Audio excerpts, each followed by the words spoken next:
Welcome to Buckets. My name's Matt Moore, and I'm the senior NBA writer for the Action Network, joined by my colleagues, professional bettor Raheem Palmer, who's on a roll and feeling about as confident as I've ever seen him. His ego is going to cause the bandwidth on the Zoom to burst. Also joined by NBA futures analyst Brandon Anderson, who is struggling after his Niners title dreams slipped through his fingers. He and I are both very sad on this Monday afternoon. Me, because my favorite team since I was a boy suffered the worst collapse in AFC Championship game history, and I have to just take it because we won the Super Bowl 2 years ago. And him because he had $1 bajillion on the Niners and missed the window to hedge. We're here to talk about the NBA, though, and we're going to get you set with everything that you need to know, catch you up on the week that was the weekend, everything. This is the big picture. We're going to start with tip-off, going through the hottest lines.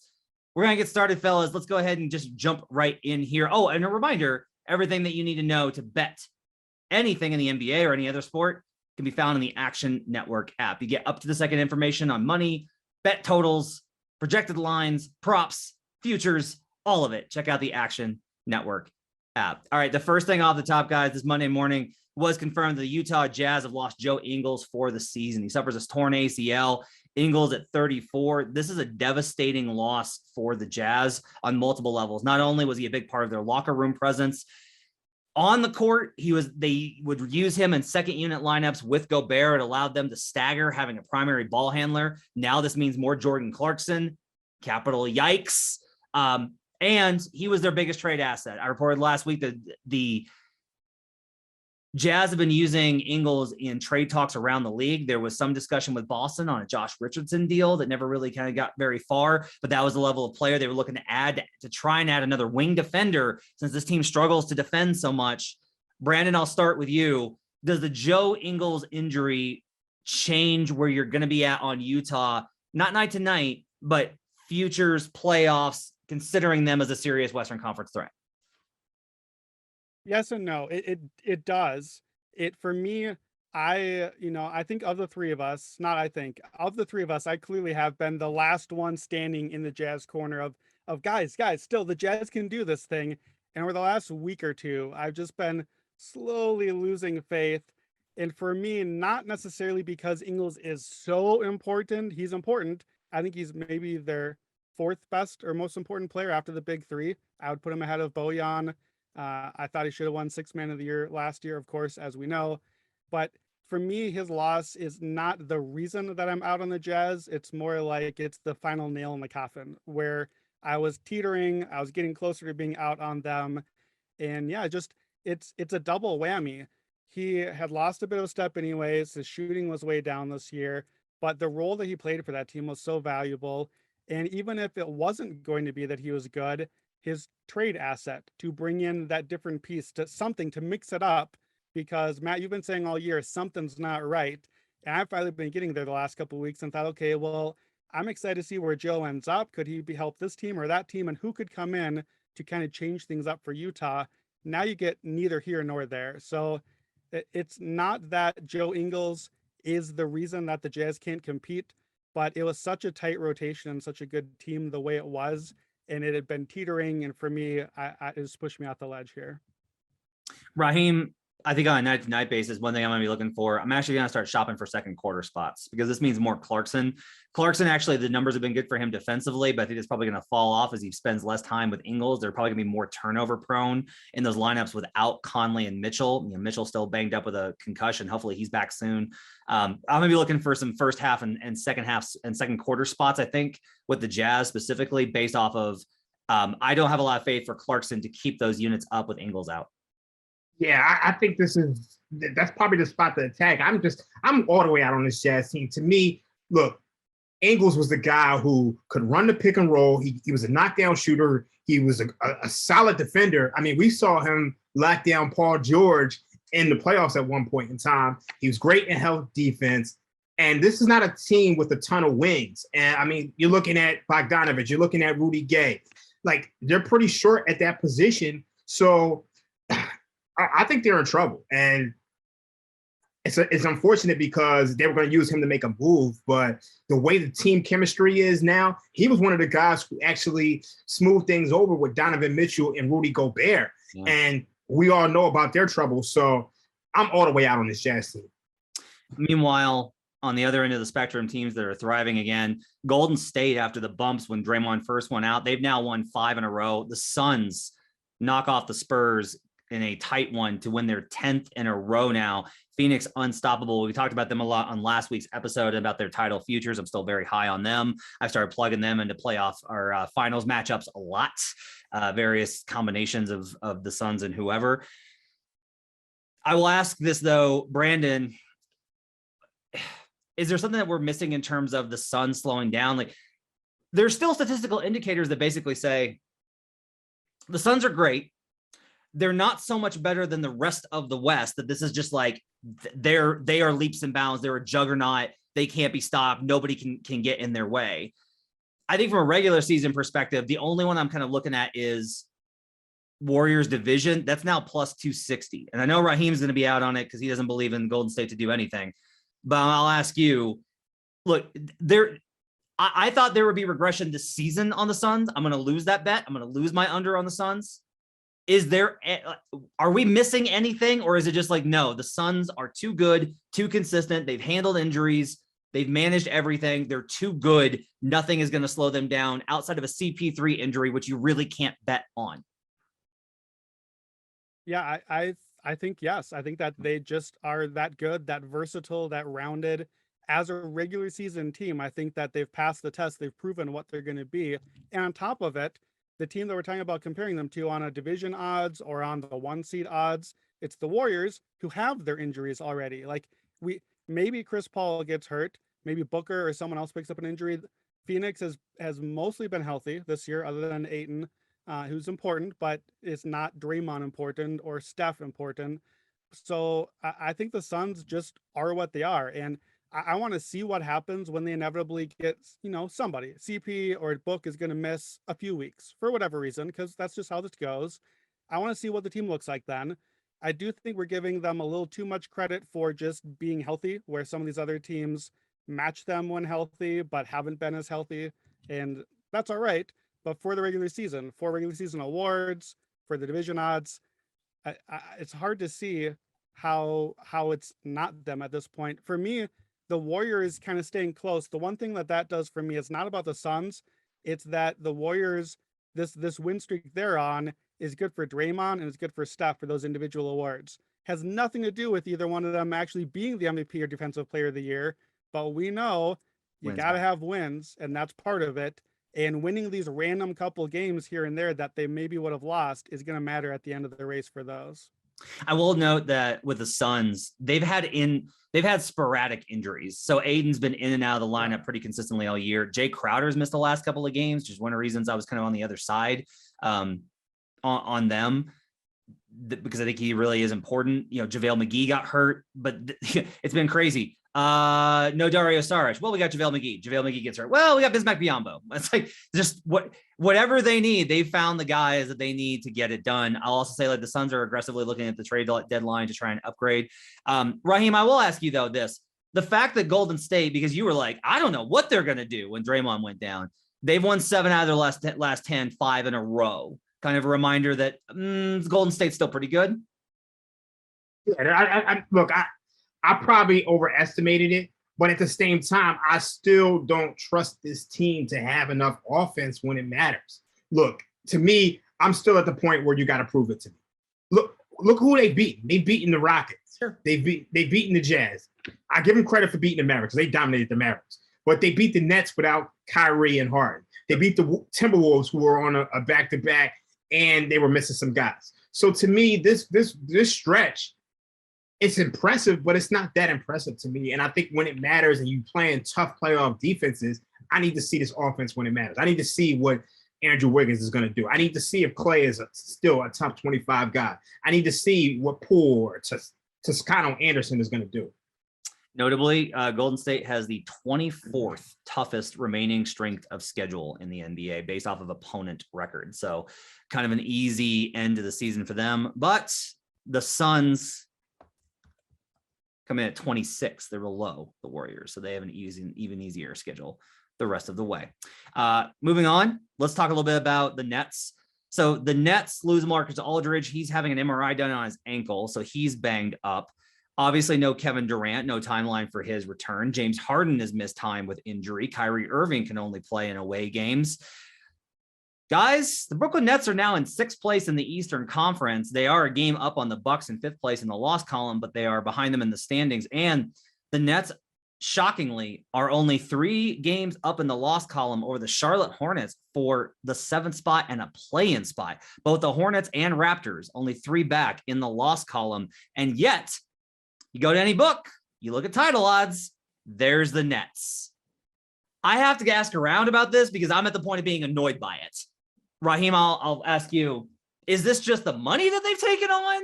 Is this just that like they can't raise it because the sharp bettors will kill them if they move it to 3-1? I do not watch the Nets and go like, oh man, what a dynamo. Oh man, so good. I look at that team and go like, yeah, they got KD and Harden and Kyrie. Good for them. Who can defend on this team? I do not understand why the Nets are not only favorites, but by a fair margin at most of the books, the favorite to win the title. Hey, look, this is the 2017 Cleveland Cavaliers. I don't know if you guys remember the Cleveland Cavaliers. They kind of coasted through the regular season, and in the playoffs, they had the best playoff offense ever. Like ever. I mean, you had Shannon Fry, you had Kevin Love, all these shooters surrounding Kyrie, LeBron James. It just was too much. And I'm seeing the same thing with this Brooklyn Nets team. Look, the big 3 with Kevin Durant, Kyrie Irving, James Harden, they've only played 63 minutes this year. They're outscoring teams by 24 points per 100 possessions. They put up an offensive rating of 130 and a defensive rating of 106. So the books know that when the playoffs start, they're just going to outscore everybody.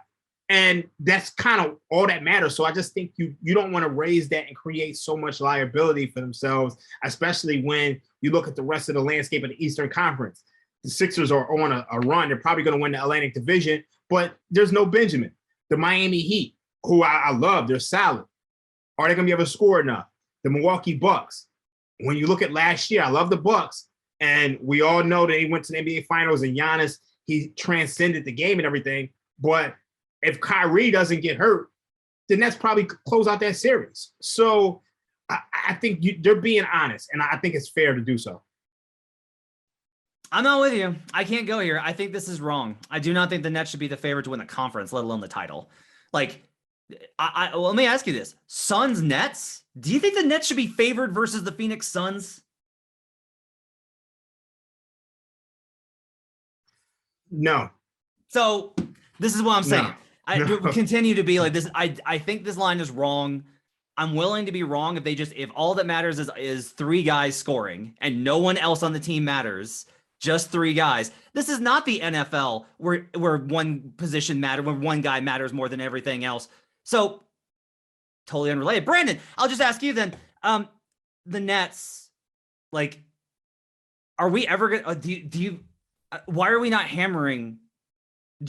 I want to just basically. I can't get a good enough number at Circa on them not to win the title, but there's got to be good ways for us to bet against the Nets if we don't think that they're the title favorites, unless you do.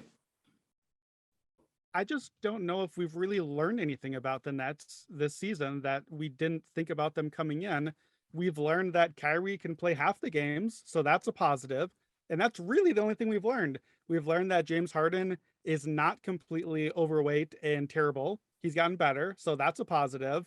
We know that Kevin Durant hopefully should be back. I guess we don't know that, but we expect that he should rest and be healthy. Joe Harris is the 4th guy on this team, and he should be back. He's basically missed most of this time. I mean, look, DeAndre Bembry is 4th on the team in minutes. They're playing right now big minutes to Kessler Edwards and Day'Ron Sharp. These rookies, like I'm deep in the draft weeds. They were barely on my draft board, and they're playing like Kessler Edwards. Kessler is starting for this team right now. And so it's just like, well, what do we know? We don't know anything. Their defense is not good. We knew that. Their offense is good. They're 7th in offense, despite missing all these guys. They've played like in 2 seasons, like 14 games with the 3 guys. We've learned nothing in 2 seasons about this team. But isn't that kind of the point? Like, you could look at it and say like, well, they've only played so many games together. Yeah, they've only played so many games together. They're never healthy together. You got KD coming off of the Achilles, who once again suffers another knee injury. You got Harden, who's got a ton of miles on him. And you've got Space Cadet Rogers, who can't play in home games. But who else is healthy? The Milwaukee Bucks haven't played together the entire season. Exactly. The Miami Heat haven't played together the entire season. So if everybody's hurt and the Nets are behind them. But still, when it gets to the playoffs and all of these guys are healthy. But here's the other thing I'll say. The depth, right? So the Bucks lose Dante DiVincenzo, right? But they've got enough guys to step up and play. The Suns lose Dario Saric. They've got enough guys to step up and play. The Nets are paper thin. That's true. They have no front court depth to start with. Like, they're playing Kessler Edwards because they don't have anybody else. And there's a scenario where they wind up having to play him in the playoffs in the home game because Kyrie can't play. So I get it. I'm willing to be wrong on this. At some point, like I thought about this for half the season. I kept waiting for them to like look like something. Mm-hmm. I'll tell you here again, I mentioned this before. Pay attention to Nets Twitter. And everybody's gonna be like, oh, there's no such thing as Nets fans. If you pay attention to Nets Twitter, like they know. They're just like, God, the season sucks. You know what? You're right. You know why you're right? It's because Kyrie can't play home games. It's like you can't win a championship that way. So let me ask this then, Matt. So you brought up they're only, what did you say, 3 games out of the play-in race right now? 3 games above? Yeah. So I think they're 13-1 right now to miss the playoffs. That would be one way to fade them. Are you interested in fading them out of the playoffs at 13-1? Oh man, I can't get there because I don't believe in the Hornets. I don't believe in the Hornets. I can't get there. The problem is that unless the Nets just have no one left at the end, Durant never gets healthy again, Harden or Kyrie goes out, even then they maybe still have a shot, because unless they fall to the 9 seed, even as a 7 or 8, you got 2 chances to win a game to make the playoffs. They're beating one. They're beating one of the teams. Like if they get hit with like a random ass like Terry Rozier hit 7 threes, right? Even then, they probably beat the Raptors in the second game. Right. So I don't know that there's a great way to bet it. And at the end of the day, in the Eastern playoffs, other than Giannis, other than maybe Embiid, if he's still healthy and decides to play that night, you have the best 2 players on the court. And this is the NBA. It's not only a one-man game, but it's the sport that's the one-maniest one-man game. And they have 2 of them and maybe a third, depending on what Kyrie is that night. So that's just been the story. We knew that was the case. Moving on, the Hawks now have won 7 in a row. They're back in 10th. They're in technically the play-in tournament. Insane. I talked to an executive this morning that said that they had heard that the talks with the Hawks about John Collins now are getting more complicated because the Hawks are like, well, we're on a little bit of a win streak. And, there's a lot of frustration around that in the league because everybody thought that they were going to be able to, they were going to move John Collins at the deadline last year. I still kind of think they're going to have to make a move, but this is kind of interesting. My Hawks division futures are dead. They're not coming back to catch the Heat. However, I will ask you, Raheem, where are we at on Atlanta? I mean, they're definitely just an all offense team. Their defense is still terrible, but do you think that they're past the worst? I do think they're past the worst. I think they had a lot of injuries this year. Like DeAndre Hunter injury was huge.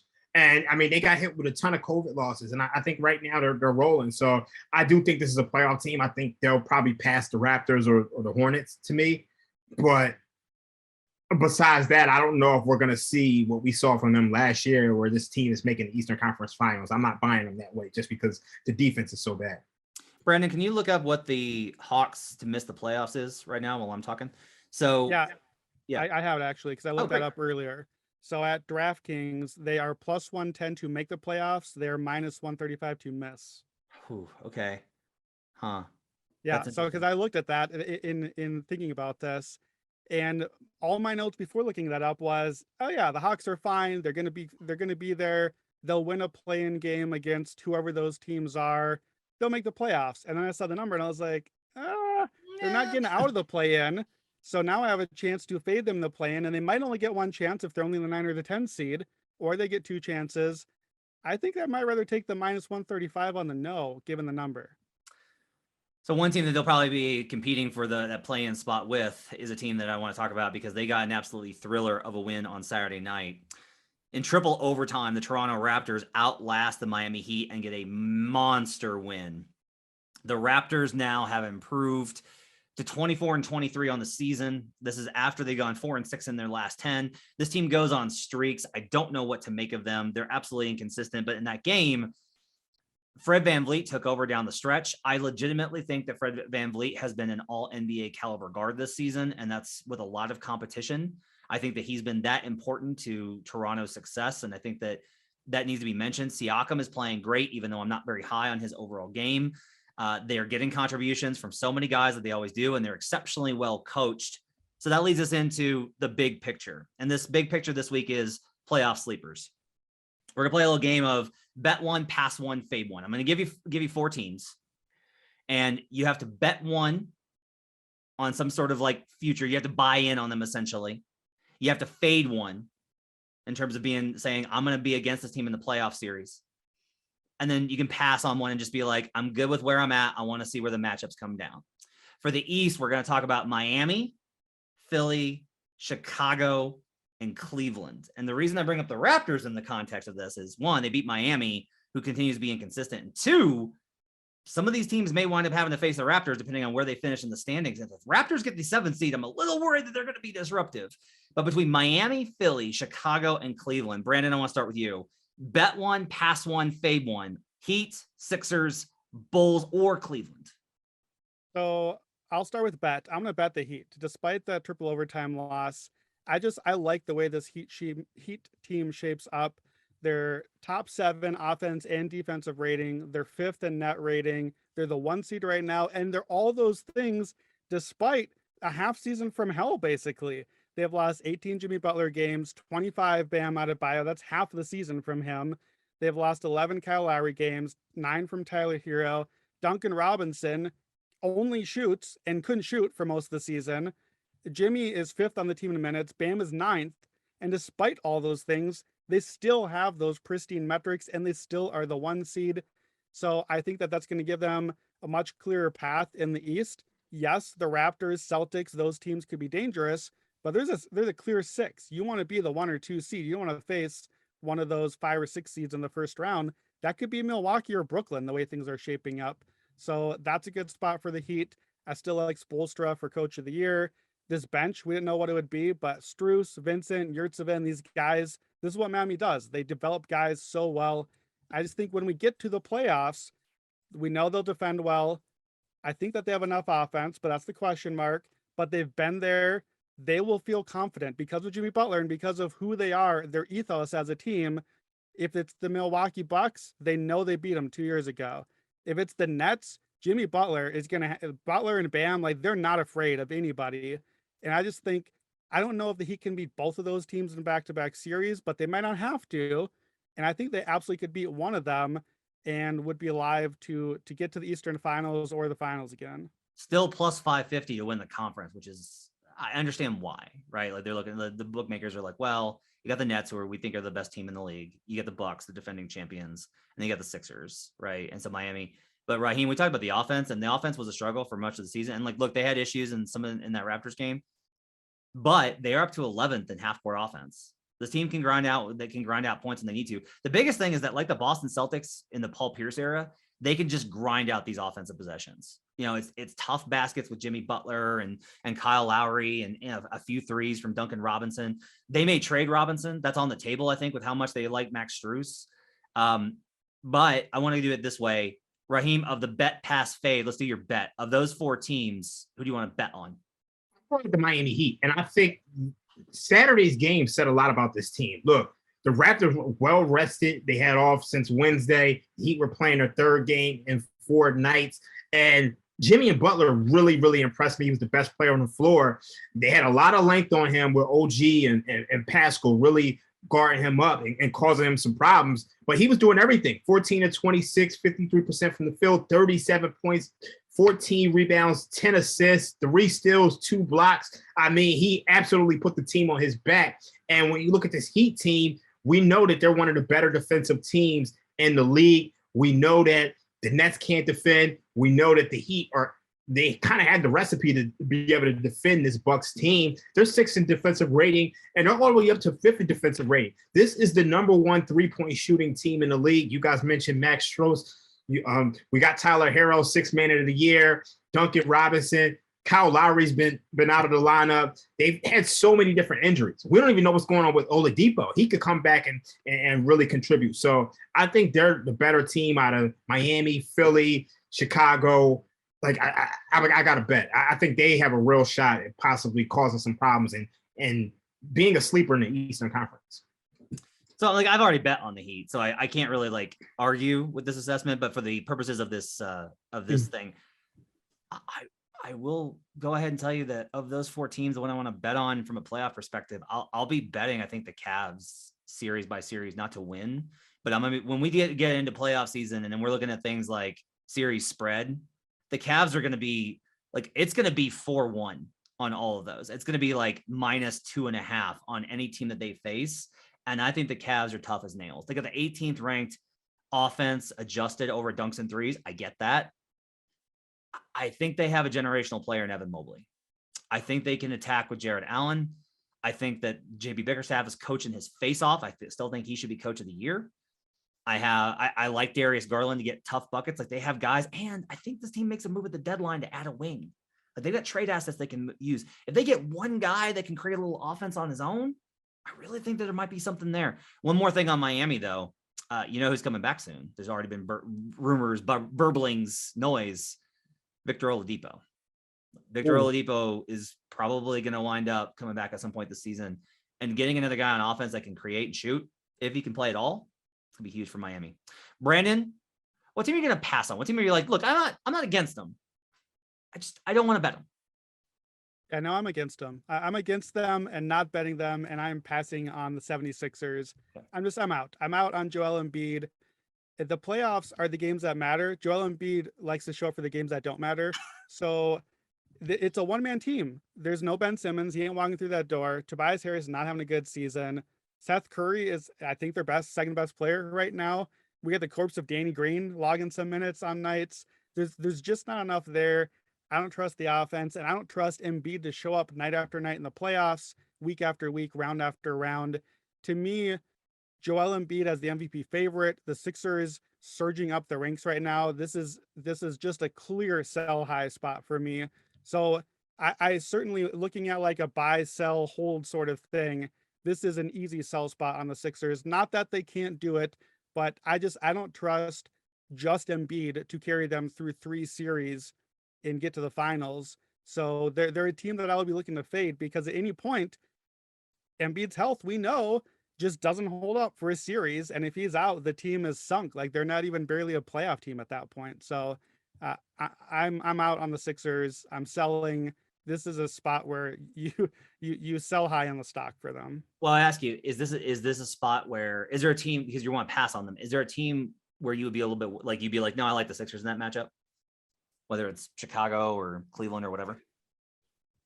No, but if it's one matchup right now, if it's one game right now, Joel Embiid is healthy, but it's betting on the long-term trajectory where, like, you know, we talked about with Brooklyn, how do we fade it? If we don't believe it, how do we fade it? In Philadelphia, it's how do I fade it? No. I don't know about a specific team or matchup or series. And, you know, with Embiid, it's just when Embiid is great, he's awesome and unstoppable, and there's really no one in the NBA that can hold. I guess I would certainly bet on Miami against Philadelphia in a series. I like how Bam Adebayo plays him, and Jimmy Butler is in Philadelphia's head. And I would love to bet on Miami in that series. I think that we talked about that one last year as a possibility and then never got the opportunity. But yeah, I feel like, you know, you talked about Cleveland, you talked about Chicago. I think I would like, given what I would expect the odds to be, and that I would expect Philadelphia to be favored in those spots, I think that I would take the underdog or find a way to bet the underdog in pretty much every scenario. Raheem, what team do you want no part of those 4? Right now, I have to say it's the Chicago Bulls. Look, I came into this, like, I think me and you did a piece a couple weeks ago. I kind of looked at them like the Toronto Raptors, the Kyle Lowry, DeMar DeRozan era. But when you look at them now, they have so much of their team in the hospital. Lonzo Ball, Alex Caruso, Derrick Jones, Patrick Williams. all of these guys are just missing time, and it's tough to know what they're going to be. Vucevic, right now, he's looking like he's Larry Holmes status, flabby and sick. He's probably having the worst year of his career. I don't know if they're going to make any upgrades. So while this is a team that I think can win a playoff series, I don't know what they are and what they're going to be by the time the playoffs roll around. So it's like, I don't want to bet them, but I don't want to fade them. I got to give them the benefit of the doubt. So I'm going to pass on this one. Who are you fading, Brandon? I may have done the exercise wrong. I think I'm fading the Sixers. So Okay, who are you passing on? Who do you want like no part of? Yeah, the team that I want no part of is the Bulls. Basically the same thing that Raheem just said. I can't sell stock because, let's be honest, we all know I never bought Bulls stock this season. Sure. I'm not out on them, but it's a low spot. To me, we talk about this team as a team of 2 or 3 stars. I think it's more one of those teams that's the 5-man lineup. They need Caruso and they need Lonzo out there. So I'm not panicking. You just got to wait. They're going to get healthy. We'll see what comes back around. I think that it's a wait and see. I'm going to pass for now, but if the odds drop and they drop in the standings, I think the Bulls could have some value later in the year. I'm going to pass on the Heat just because I've bet them already. So I have a pretty good position on them. And plus, I will say, like, there are matchups that make me nervous. Like, I really don't know what to make of the Bucks thing, right? Because it's like, look, they knocked out the Bucks 2 years ago.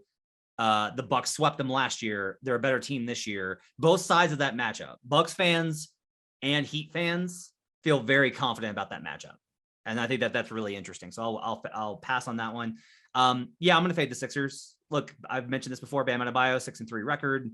The Bucks have done really well against them. They play drop coverage, which means I think that they're susceptible to anybody who can hit a mid-range jumper. Chicago, like the Chicago Sixers matchup should be a huge edge for Philly because Embiid should eat Vucevic alive, but the drop coverage makes me a little bit nervous. There's a chance if they run into like some sort of plucky, if the Hawks were to make it into the 7th spot and face the 2-seed Sixers, they haven't done anything to address the problem of Trae Young's going to hit 500 floaters on them. So I'm going to fade the Sixers, and that's how I'm going to go. We're going to wait on the Western Conference because we're running long today. So I do want to go ahead. I didn't get a chance to fade. Oh, my bad. Who are you fading? I'm fading my Philadelphia 76ers. Yep. Look, I mean, we all know about Glenn Rivers, and how can you trust this guy? Like, how? Like, look, I just looked it up. According to our Bet Labs database, Glenn Rivers, with his team as a favorite in the postseason, they're just 46-59 against the spread. That's 43.8%. I mean, this guy's coached Kawhi Leonard, Paul George, the Boston Big Three, Ray Allen, Paul Pierce, Kevin Garnett, Tracy McGrady. We got no Ben Simmons. We don't know. Like, Daryl Morey is just sitting on this whole thing. So it's looking like they're going to go into the playoffs with just Joel Embiid and a bunch of guys fading the Sixers. So let's review this. All right. So we went over like the reasons, and Raheem's still pretty positive on the Nets, right? Do you like the price at plus 250? Do you like that price? Okay. I do not. All right. So you can just roll that over, like, and that's the title. They're plus 130 for the conference. That's insane. All right, that's insane. Yeah, that's insane. So we don't like the Sixers. We talked about the Heat at plus 550. We've already talked about them. I don't think any of us think that. I think with Chicago, I think we're all in kind of the same place of they might make a run and knock somebody off, but we don't think that they can beat multiple teams that are better than them. Do we kind of agree on that? Yeah. Yes. Okay. So they're out. Cavs, I like I said, they may do some, like, I'll be looking for spots in the playoffs, but I don't want to put a future on them. So now guess where we're back to? Plus 320 at DraftKings. You're defending champion with the reigning finals MVP with a team that is, I believe, 19-4 when they have just 3 of the big 4. And Brooke is still expected back sometime in March. Milwaukee Bucks plus 330. We're still getting plus 330 on that. Your question. This team lost by 36 to the Nuggets last night. We all know the Nuggets have been bombed out and depleted. Like Dave Chappelle said in Afghanistan, I know it's a regular season, but what do you make of that game? Because that was something else. 3 years ago in Giannis's like emergence season, right? The 2018-19 season. Okay. Mm-hmm. Right before the All-Star break, Jokic went into Milwaukee and dropped a triple-double in the first half. He did it the fastest that anybody has ever done it in NBA history. 2 years ago, they had 7 guys on a back-to-back They were flying from Utah to Milwaukee to face the defending champs. When I say they had 7 guys, I do not mean that they had 7 guys that were like going to play in the rotation. There were 7 players on the plane, and Denver beat them. I stupidly bet the Bucks yesterday because I was like, well, that's not this team. That's not this Nuggets team. Nope. Like, I'm taking Nikola Jokic in Milwaukee from now until the end of time. Right.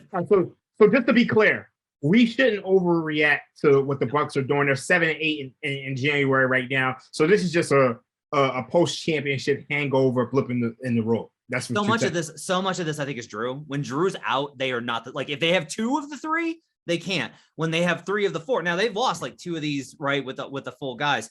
This is definitely a coach job. Like it's what you talked about with the Nets. Only, the Nets haven't actually won anything. So like the Bucks know that they're going to be there at the end. They are absolutely coasting. Like this Bucks team is not worried about going into Philly for a game 7. This Bucks team is not worried going into Brooklyn without Kyrie for a game 7. This Bucks team is not worried about going to Miami for a game 7. Like they know, like they are certified now. Are they invincible? No. This is what I like about the league this year.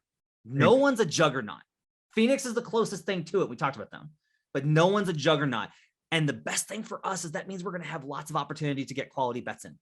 I think as we go along and we figure out more, and once we decide on like, okay, this is who we're going. And I think what's going to wind up going in is, this is a preview for next week because we're going to talk about this team next week. Okay. I think we're going to have to start talking about like, what are some real, like, this is the prime spot to start betting some spots in the West. Right. And it's going to be Brandon and I think in the Warriors. And then I think Raheem is going to get talked into the Los Angeles Clippers and what their long-term upside is with his guy, not Tyrone. He gets the actual nickname. Yeah, he gets the nickname. That's my guy right there. Ty Lue. We'll talk about that next week on the big picture.